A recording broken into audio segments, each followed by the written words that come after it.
They survived the First World War. That should have been the end of it. Instead, it was the beginning.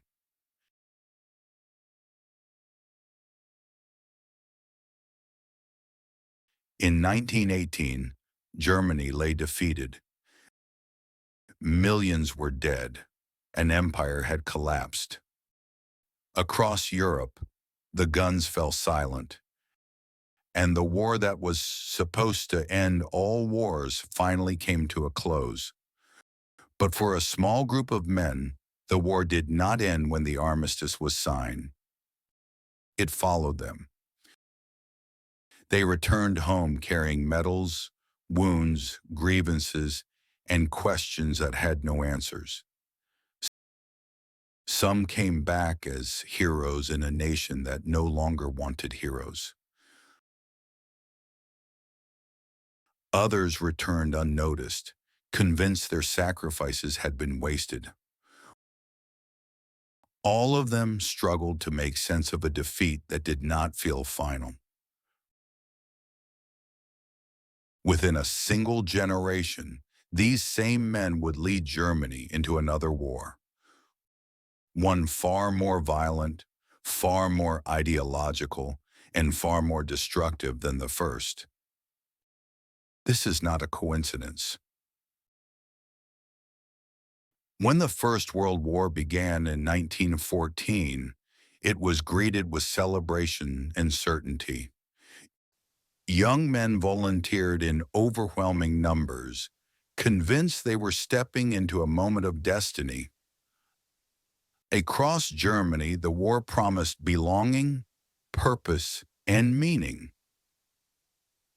What it delivered instead was something entirely different. The conflict became a war without movement and without mercy. Trenches cut across Europe like open wounds. Artillery erased towns and landscapes. Survival depended less on courage than on chance. Millions endured years of violence only to return to a country that no longer resembled the one they had left behind.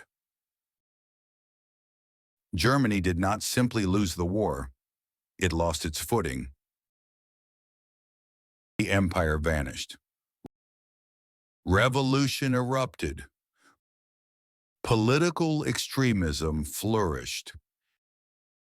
And for many veterans, the story of the war no longer made sense. They had not experienced total collapse at the front. They had not been decisively defeated in battle. Yet they were told they had lost. That contradiction demanded explanation. In the years that followed, resentment hardened into belief. Sacrifice turned into grievance. The war was reinterpreted, not as a failure, but as an injustice. Something unfinished, something stolen. Among those struggling to understand defeat were men who would later stand at the center of power.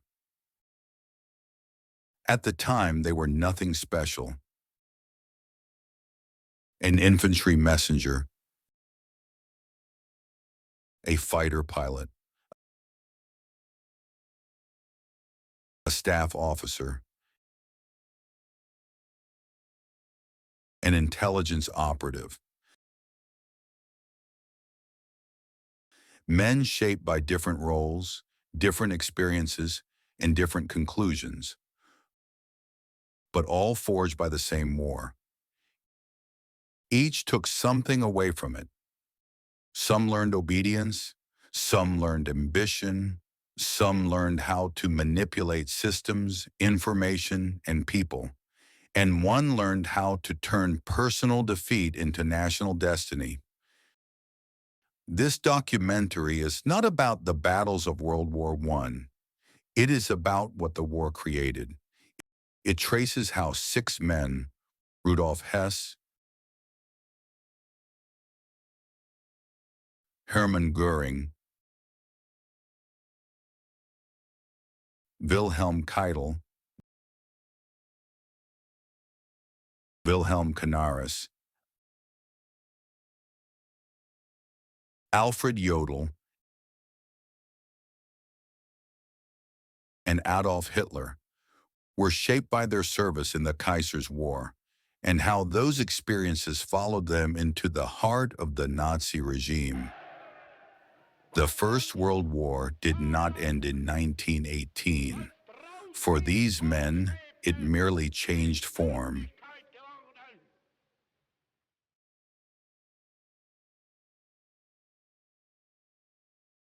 When the war began in August 1914, Rudolf Hess was not living in Germany at all. He had been born in 1894 in Alexandria, Egypt, the son of a prosperous German merchant.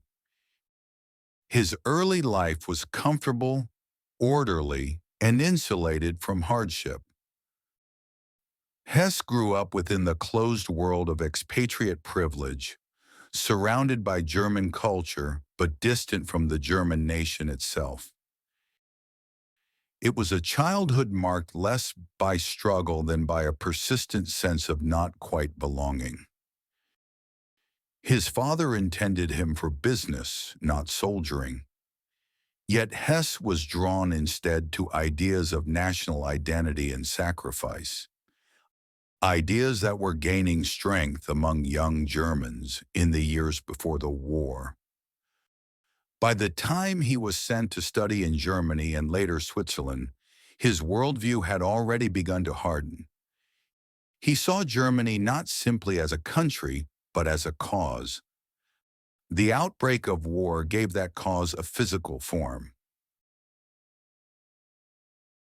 In 1914, Hess volunteered for service in the Bavarian army. Like many young men of his generation, he enlisted with enthusiasm, convinced that the conflict would be brief and meaningful.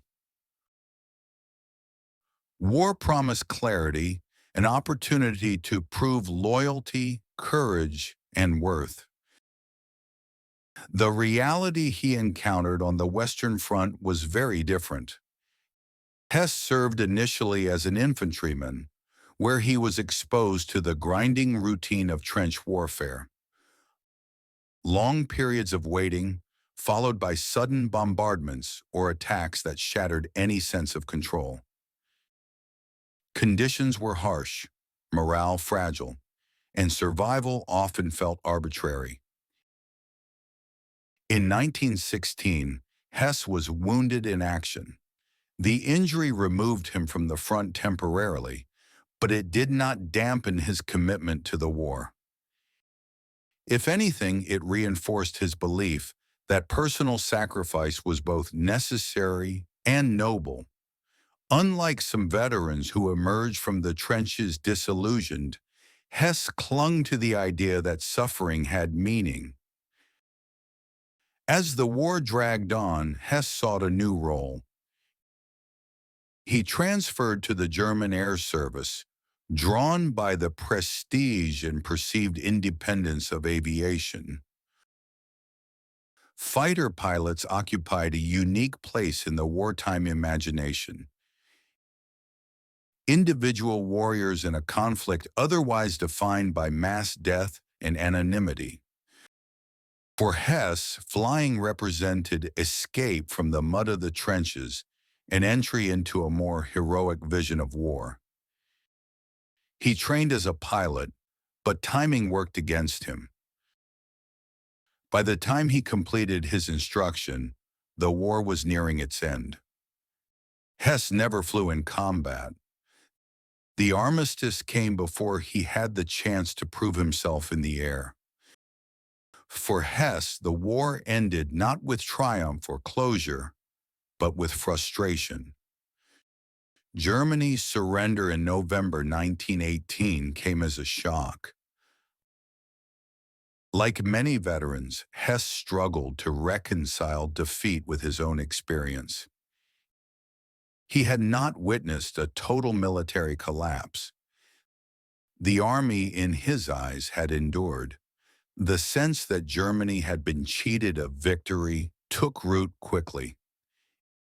In the chaotic months that followed, Hess drifted. The post-war years in Germany were marked by revolution, violence, and economic collapse. For former soldiers, civilian life often felt empty and directionless. Hess enrolled at the University of Munich, where he studied economics and geopolitics. But it was outside the lecture halls that his future was decided. Munich in the early 1920s was a breeding ground for political extremism. Paramilitary groups, nationalist societies, and radical speakers competed for the loyalty of embittered veterans. It was here that Hess encountered a man who gave voice to his grievances and his longings: Adolf Hitler. Hess was immediately captivated. Unlike many who followed Hitler out of opportunism, Hess was a true believer. He saw in Hitler not merely a politician, but a figure of destiny, someone who could restore meaning to Germany's defeat and transform resentment into purpose. Hess became one of Hitler's earliest and most devoted followers, attending meetings, spreading propaganda, and offering unwavering loyalty. This loyalty defined the rest of his life. Hess participated in the failed beer hall putsch of 1923 and shared Hitler's imprisonment afterward. During this period, he assisted in the writing of Mein Kampf, absorbing its ideology as doctrine rather than rhetoric. For Hess, National Socialism was not a tool for power, it was a worldview.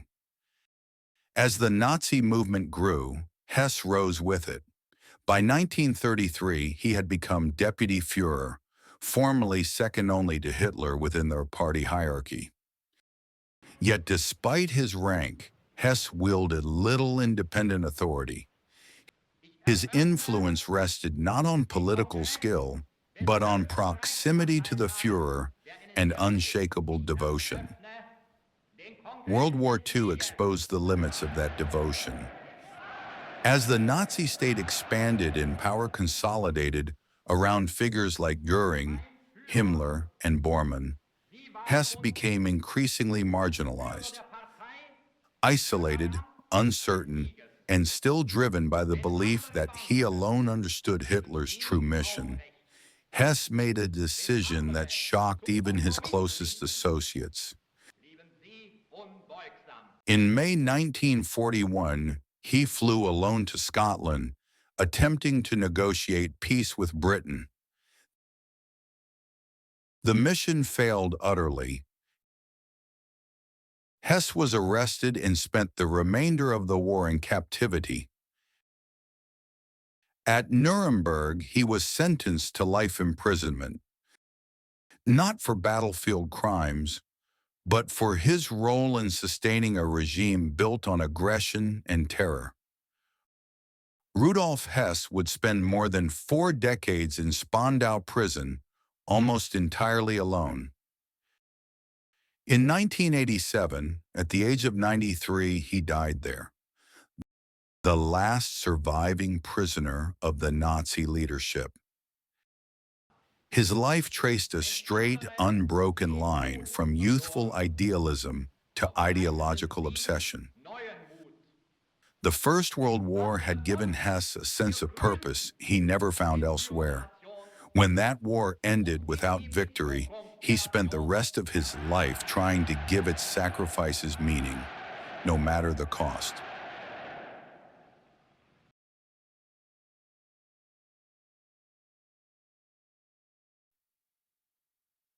If Rudolf Hess emerged from the First World War with a sense of unfulfilled purpose, Hermann Göring came out of it carrying something very different: fame.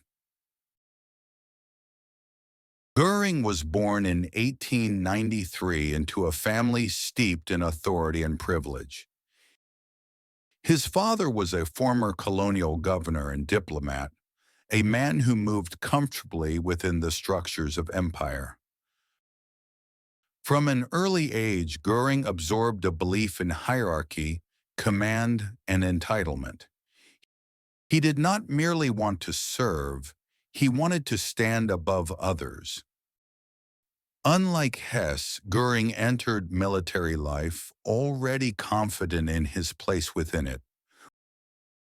When war broke out in 1914, Göring joined the German army and was initially assigned to the infantry. The experience was brief and deeply unimpressive to him. Trench life, with its mud, anonymity, and lack of distinction, offered little opportunity for personal glory. Göring soon fell ill, and during his recovery he made a decisive choice, one that would define both his wartime identity and his future self-image. He transferred to the German Air Service. Aviation was still new, dangerous, and romanticized. Fighter pilots were celebrated as knights of the air, individual warriors whose victories could be counted, credited, and admired. For Göring, this world suited his temperament perfectly. He trained as a pilot and quickly proved himself aggressive, daring, and ambitious. Combat in the air rewarded initiative and confidence, and Göring thrived in that environment. Over the course of the war, he accumulated 22 confirmed aerial victories, becoming one of Germany's leading fighter aces. He was wounded several times, but each injury only added to his reputation. Göring understood the value of image as well as achievement, cultivating a persona that blended courage, arrogance, and theatrical flair. By 1918, he had reached the pinnacle of his wartime career. Following the death of Manfred von Richthofen, Göring was appointed commander of Jagdgeschwader 1, the famed flying circus. It was a symbolic honor as much as a military one, marking him as a successor to Germany's most celebrated war hero. He was awarded the Pour le Mérite, the highest military decoration of Imperial Germany. When the war ended, Göring was not merely a veteran. He was a decorated hero in a nation suddenly without heroes. Germany's defeat stripped meaning from Göring's achievements almost overnight. The empire he had served collapsed. The army was dismantled. Military glory became a reminder of loss rather than victory. For a man whose identity was built on recognition and command, civilian life felt like exile. Unlike Hess, Göring did not retreat into ideology at first. He drifted. Working as a pilot in Scandinavia, surviving on his reputation, clinging to the status the war had given him. Yet beneath the surface, resentment grew. The republic that replaced the Kaiserreich offered Göring no place of honor, no uniform, no audience. The war had taught him that power and admiration were inseparable. It was only a matter of time before he sought both again. Göring encountered Adolf Hitler in the early 1920s and immediately recognized something familiar. A movement that glorified struggle, sacrifice, and national rebirth. Unlike Hess, Göring was not drawn primarily by ideology. He was drawn by opportunity. The Nazi movement offered uniforms, ranks, ceremonies, and above all, the promise of restored greatness. Göring joined eagerly and quickly distinguished himself. As a war hero, he lent legitimacy to a movement filled with embittered veterans and political outsiders. During the Beer Hall Putsch of 1923, Göring was wounded while confronting Bavarian police. The injury would have lifelong consequences, leading to severe painkiller addiction, but it also reinforced his self-image as a man willing to bleed for the cause. When the Nazis eventually seized power in 1933, Göring's rise was rapid and dramatic. He became Prussian Minister of the Interior, head of the Gestapo in its early form, commander of the Luftwaffe, and one of the most powerful men in the Third Reich. He surrounded himself with symbols of wealth and authority, uniforms, medals, estates, recreating the world of status that had vanished in 1918. World War II offered Göring a chance to relive his moment. As head of the Luftwaffe, he initially enjoyed immense prestige. Early victories reinforced his belief in air power as the decisive weapon of modern war. Yet the conflict soon exposed the limits of both Göring's leadership and his understanding of industrial warfare. Strategic failures mounted, and his influence waned as Germany's fortunes declined. By the final years of the war, Göring was increasingly sidelined, physically weakened, politically isolated, and resented by rivals within the regime. Captured by American forces in 1945, Göring arrived at the Nuremberg trials still performing the role he had learned in the skies of World War I. The confident commander, the dominant personality, the man who believed himself superior to those judging him. He was sentenced to death.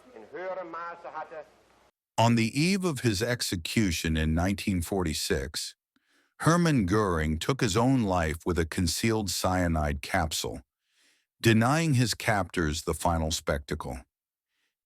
His story reveals a different legacy of the First World War. Where Hess sought meaning, Göring sought glory. The war rewarded him with both, and when peace took them away, he spent the rest of his life trying to reclaim what he believed was rightfully his.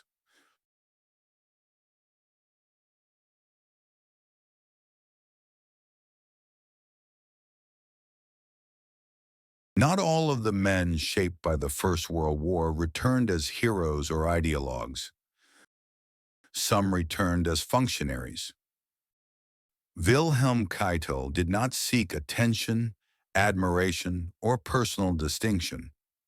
He belonged to a different tradition, one rooted in obedience, hierarchy, and duty to command. Where Göring thrived on spectacle, Keitel believed in structure. His experience of war would reinforce that belief rather than challenge it. Keitel was born in 1882 in rural Lower Saxony, the son of a conservative landowning family. He entered the Prussian officer corps before the war, shaped by an environment that prized loyalty above initiative and discipline above independent thought. By the time Europe descended into conflict, Keitel was already a professional soldier, one whose career depended on following orders rather than questioning them. When war came, Keitel served primarily in staff positions. His experience of World War I differed sharply from that of the men in the trenches or the pilots in the sky. As a staff officer on the Western Front, Keitel was immersed in planning, coordination, and logistics, the unseen machinery that sustained industrial warfare. He was wounded in 1915, but returned to duty, continuing his work behind the lines. The war he observed was not heroic or romantic. It was mechanical. Keitel witnessed how modern war reduced individuals to units, movements, and reports. Success depended not on boldness, but on compliance. Orders flowed downward. Responsibility flowed upward. In this environment, questioning authority was not a virtue. It was a liability. Germany's defeat did not shatter Keitel's worldview. Instead, it reinforced his instinct to cling to structure in a world that seemed to be collapsing. Unlike many officers, Keitel remained in military service after 1918, joining the drastically reduced Reichswehr. The Treaty of Versailles imposed severe limitations, but for officers like Keitel, the army became more than a profession. It became a refuge.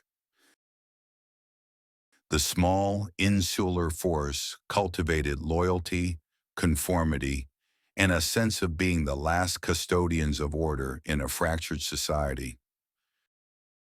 Keitel learned to survive not by standing out, but by fitting in. During the interwar years, he advanced steadily but unremarkably. He was not a visionary strategist nor a charismatic leader. His strength lay in reliability. Superiors could trust him to carry out instructions precisely, without hesitation or resistance. This trait would later define his role under Adolf Hitler. When the Nazis came to power, the traditional officer corps viewed them with suspicion. Keitel did not. He adapted. Hitler offered the military what it craved: expansion, rearmament, and restoration of status. In return, he demanded personal loyalty. For Keitel, this was not a contradiction. It was familiar ground. By the late 1930s, Keitel had risen to become head of the Oberkommando der Wehrmacht, the high command of the armed forces. In theory, this position made him the senior military officer in Germany. In practice, it made him the conduit through which Hitler's will became military policy. Keitel did not challenge decisions. He did not resist criminal orders. He transmitted them. The habits formed during World War I, obedience, deference, and bureaucratic efficiency, now operated at a catastrophic scale. During World War II, Keitel signed orders authorizing collective punishment, executions of prisoners, and brutal reprisals against civilians. He often expressed private discomfort, but discomfort never translated into refusal. The system he had served since his youth demanded compliance, and compliance was what he gave. When the Third Reich collapsed, Keitel was arrested and brought before the International Military Tribunal at Nuremberg. There, stripped of uniform and authority, he presented himself not as a mastermind, but as a soldier who had followed orders. The defense echoed the logic of the First World War staff officer, the belief that responsibility lay elsewhere, above him, beyond his control. The tribunal rejected that argument. Wilhelm Keitel was found guilty of war crimes and crimes against humanity. In 1946, he was executed by hanging. His final words expressed regret, not for the crimes committed, but for failing Germany. The war taught him that obedience was survival. That lesson, carried into a dictatorship, transformed loyalty into complicity and administration into atrocity.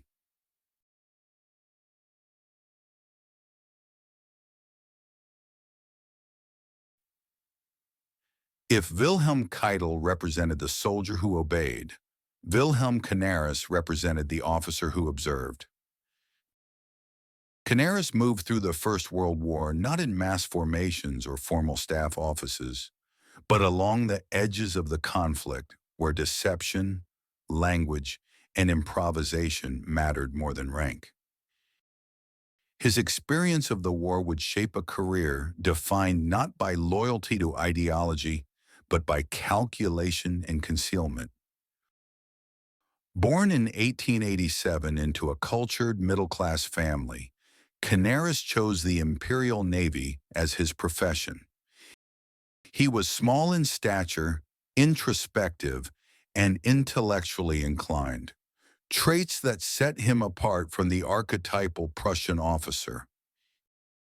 He spoke multiple languages and possessed a talent for understanding people as much as situations. When war broke out, Canaris served aboard the light cruiser SMS Dresden, one of the few German ships operating far from European waters. In the early months of the war, the Dresden raided Allied shipping across the Atlantic and Pacific. A mobile war fought thousands of miles from the trenches of France. In March 1915, the Dresden was cornered by British forces off the coast of Chile. Rather than surrender, the crew scuttled the ship. The episode marked a turning point in Canaris's wartime experience. Interned in Chile, he soon escaped, beginning a remarkable journey across South America and back to Germany using false identities, forged documents, and clandestine routes. This was not conventional soldiering. It was intelligence work in all but name. Back in Germany, Canaris was assigned to naval intelligence, operating primarily in Spain and other neutral countries. There he coordinated espionage networks, gathered information, and organized sabotage efforts against Allied shipping. His war was fought in hotels, ports, and railway stations, far from the front lines but no less consequential. Unlike many officers, Canaris did not romanticize war. He saw it as a contest of deception and endurance, one where moral boundaries blurred easily. Victory depended not on honor, but on effectiveness. These lessons stayed with him long after the guns fell silent. The end of the war brought upheaval, but not disorientation. Canaris navigated the transition with relative ease, remaining within the military establishment as Germany struggled to redefine itself. Intelligence work continued quietly under the constraints of Versailles, and Canaris proved adept at operating within limitation rather than resisting it outright. When the Nazis rose to power, Canaris did not oppose them openly. He understood better than most the dangers of visibility. In 1935, he was appointed head of the Abwehr, Germany's military intelligence service. On the surface, this placed him firmly within the Nazi system. In practice, it gave him a vantage point from which to observe it closely and eventually to undermine it. Canaris never embraced National Socialist ideology. The discipline and secrecy he had learned during World War I made him cautious, skeptical, and difficult to read. He worked with the regime, but did not trust it. As the Third Reich moved toward war, Canaris increasingly used his position to shield opponents obstruct operations, and pass warnings to foreign governments. His methods were subtle and indirect: delays, miscommunications, selective incompetence. This was resistance conducted in whispers rather than declarations. World War II magnified the contradictions in Canaris's life. He remained an admiral in Hitler's armed forces while quietly conspiring against the regime he officially served. The skills he had learned during the First World War, false identities, double meanings, compartmentalization, now defined his existence. Eventually, suspicion closed in. After the failed assassination attempt against Hitler in July 1944, Canaris was arrested.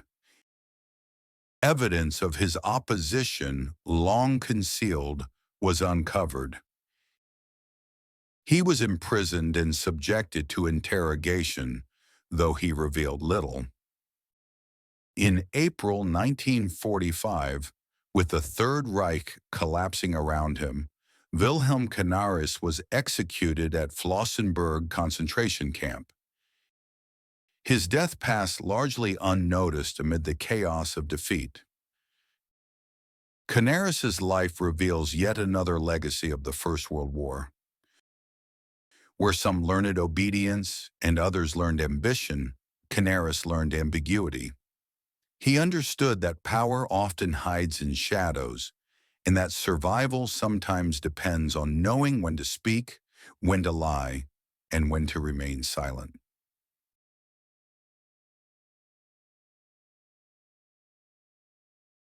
Where Wilhelm Canaris learned to operate in shadows, Alfred Jodl learned to think in abstractions.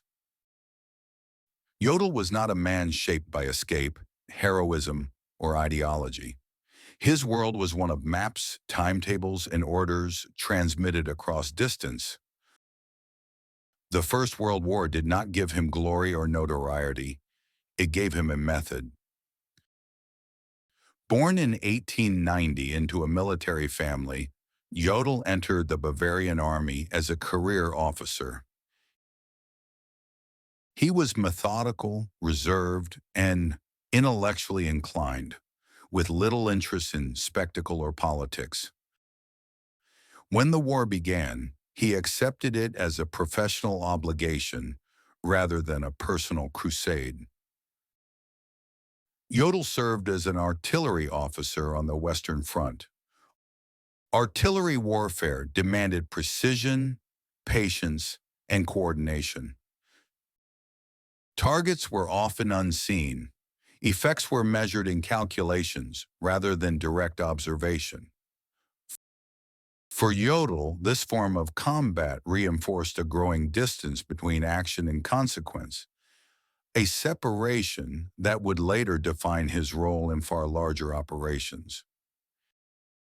He did not become a celebrated frontline figure.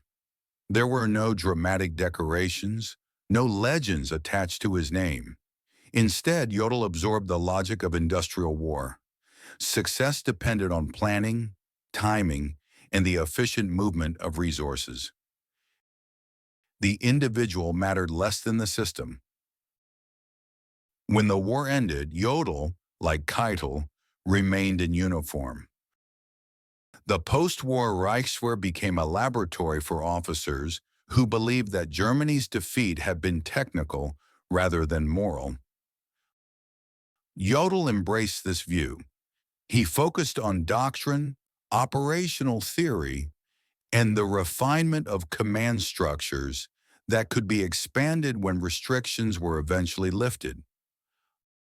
Unlike Canaris, Jodl did not question the system he served. When Adolf Hitler came to power, Jodl viewed him less as a political revolutionary and more as a figure who made rearmament and expansion possible. Ideology was secondary to opportunity. The army was growing again, and with it, Jodl's career. By the late 1930s, Jodl had become one of the key operational planners in the German High Command.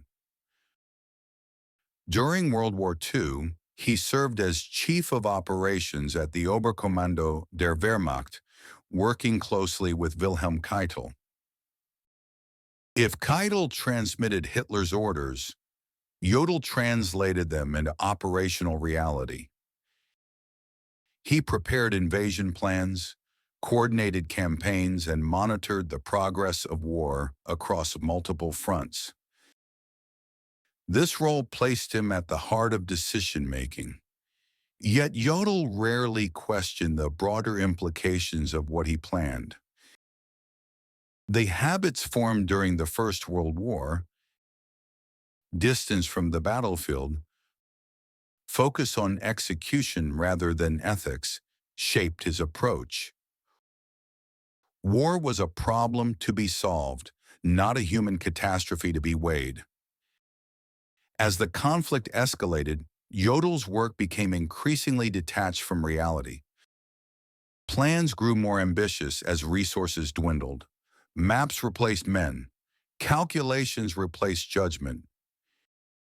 Even as defeat loomed, Jodl continued to refine operations that had little chance of success. In May 1945, it was Jodl who signed the unconditional surrender of German forces, formally ending the war in Europe. The moment carried a bitter symmetry. The young artillery officer who had witnessed Germany's first defeat now stood as a senior commander at the second.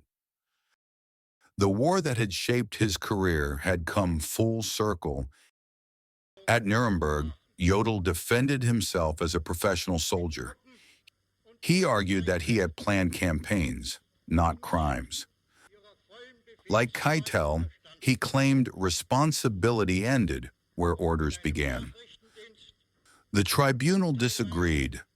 Alfred Jodl was found guilty of war crimes and crimes against humanity. He was executed in 1946. Jodl's story reveals a colder legacy of the First World War. The conflict taught him to think of war as an abstract system, one that could be managed, optimized, and sustained. When that mindset was applied without restraint or reflection, it enabled destruction on a scale far beyond the trenches where it was first learned.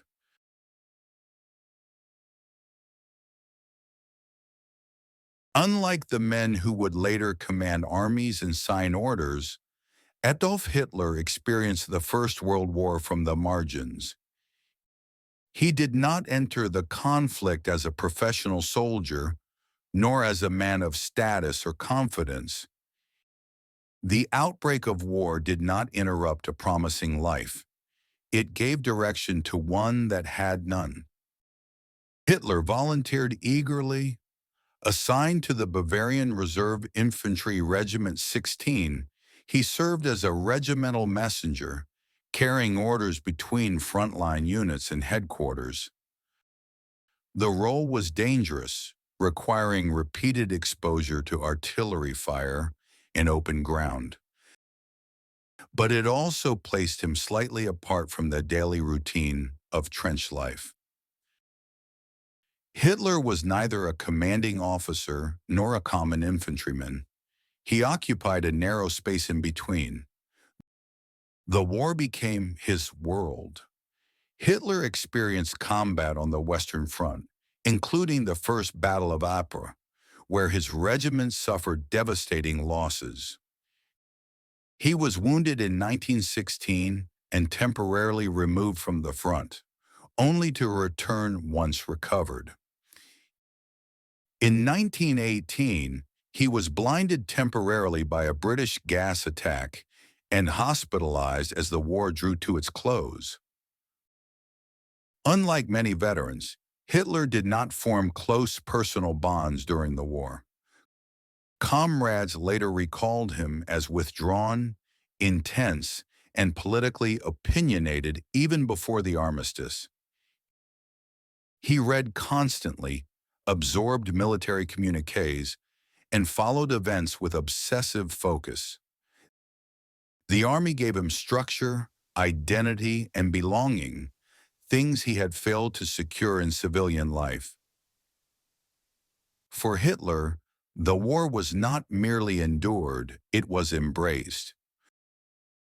When Germany surrendered in November 1918, Hitler experienced the moment not as relief, but as personal catastrophe. Recovering in hospital, he reacted with shock and rage. The end of the war shattered the only stable framework he had known. Like many soldiers, he struggled to reconcile defeat with the belief that Germany had not been fully beaten in the field. But where others returned to families or professions, Hitler returned to nothing. He remained in the army after the war, assigned to political education and surveillance duties in Munich. It was here, in the chaotic aftermath of defeat, that his transformation accelerated. He absorbed nationalist and anti-Semitic ideas already circulating among veterans and paramilitary groups, but now framed them through the experience of war and loss. The army became his bridge into politics. Hitler discovered that he could speak, that his anger, sharpened by war and defeat, resonated with audiences of disillusioned former soldiers. Unlike Göring, he had no heroic reputation. Unlike Keitel or Jodl, he had no institutional authority. What he had was narrative. He spoke of betrayal, sacrifice, and destiny. The First World War became the central reference point of Hitler's worldview. He interpreted it not as a tragic failure, but as an interrupted struggle, one that demanded continuation. Defeat was not final. It was a pause, imposed by enemies within and without. As his political career advanced, Hitler repeatedly returned to the language of the trenches. He portrayed himself as a frontline soldier, shaped by hardship and loyalty, set apart from politicians and elites. The war granted him legitimacy. It allowed him to claim insight into the true nature of struggle and nationhood. For followers who shared the trauma of defeat, this message carried enormous power. When Hitler came to power in 1933, the First World War did not recede into memory. It became justification. Rearmament, expansion, and aggression were framed as necessary corrections to the injustices of 1918. The Second War was presented not as a new conflict, but as the resolution of the first. For Hitler, history had not moved forward. It had stalled, waiting for him to act. World War II would ultimately destroy everything the First World War had given him. The regime he built on the memory of sacrifice ended in devastation far greater than that of 1918. In April 1945, as Soviet forces closed in on Berlin, Hitler retreated into a bunker beneath the city. The war that had defined his life now closed in on him completely. On April 30th, 1945, Adolf Hitler took his own life. His body was burned in the ruins of the capital he had vowed to restore. Hitler's experience of the First World War was not unique in its facts, but it was unique in its interpretation. Where others saw chaos, he saw purpose. Where others sought recovery, he saw continuation. The war did not radicalize him overnight, but it provided the framework through which all later events were understood. For Adolf Hitler, the First World War was not the past, it was the beginning.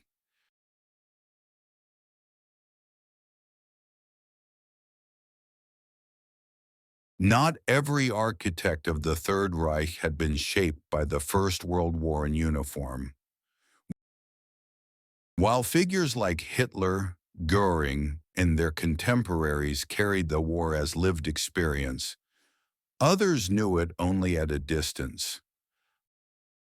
Heinrich Himmler, Joseph Goebbels, and Martin Bormann belonged to a younger cohort, men for whom the war was formative not because they fought in it, but because they did not.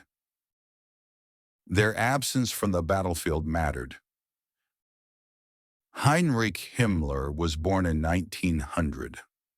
When the war began, he was 14 years old, too young to serve.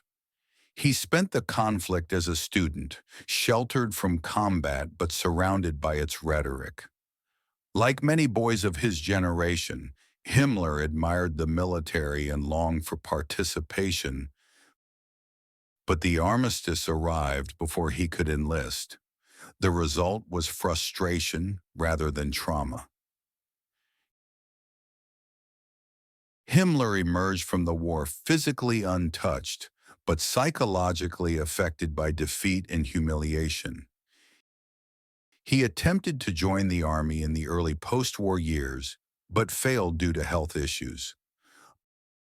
Unlike veterans who could claim sacrifice, Himmler compensated with ideological rigidity.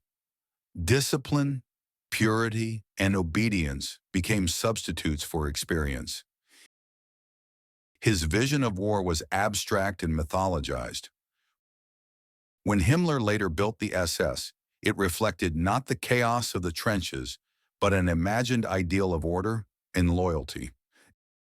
An army without weakness, fear, or doubt. His authority rested not on shared hardship, but on ideological commitment enforced through terror. Joseph Goebbels belonged to a similar category.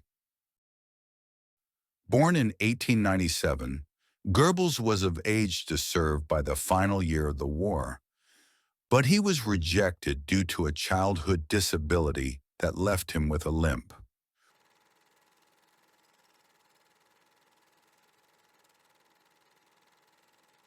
While others marched to the front, Goebbels remained behind, acutely aware of his exclusion. The war became for him a source of resentment rather than memory. Goebbels experienced the conflict intellectually, not physically, through newspapers, propaganda, and later retrospective myth-making. He earned a doctorate in literature and immersed himself in ideas, language, and emotion. Where veterans spoke of shells and comrades, Goebbels spoke of meaning, destiny, and betrayal. His power would lie not in command, but in narrative. As Minister of Propaganda, Goebbels transformed the memory of World War I into a tool, reshaping defeat into martyrdom and suffering into justification. His distance from the battlefield allowed him to mold the war into whatever form the regime required. Martin Bormann, the youngest of the three, was born in 1900 and spent the war years as a schoolboy. His direct exposure to the conflict was minimal, but its aftermath defined his early adulthood. Like many young men adrift in post-war Germany, Bormann gravitated toward nationalist circles and paramilitary groups. He was not driven by heroism or ideology. He was driven by power. Bormann learned quickly that influence within the Nazi movement did not require combat experience. It required control of access, information, and loyalty. While veterans often clung to rank and reputation, Bormann built authority through administration and proximity to Hitler. His rise marked a shift. By the late 1930s, the Nazi leadership no longer consisted solely of war veterans bound by shared experience. It included men whose legitimacy came from ideology, organization, and fanaticism rather than service. The war that had once unified them as a generation now divided them into those who remembered it and those who resented missing it. This distinction mattered deeply. Veterans often framed war as tragedy, sacrifice, or lost purpose. Non-veterans were more likely to see it as destiny unrealized, a struggle that needed completion. The absence of first-hand experience removed constraints. Violence became theoretical. Suffering became symbolic. In the Third Reich, both perspectives coexisted and reinforced one another. The men who had fought provided credibility. The men who had not fought provided zeal. Together, they constructed a regime that glorified war while stripping it of human cost. World War I shaped Nazi Germany not only through those who endured it, but through those who stood just outside its reach, watching, longing, and learning the wrong lessons from its outcome.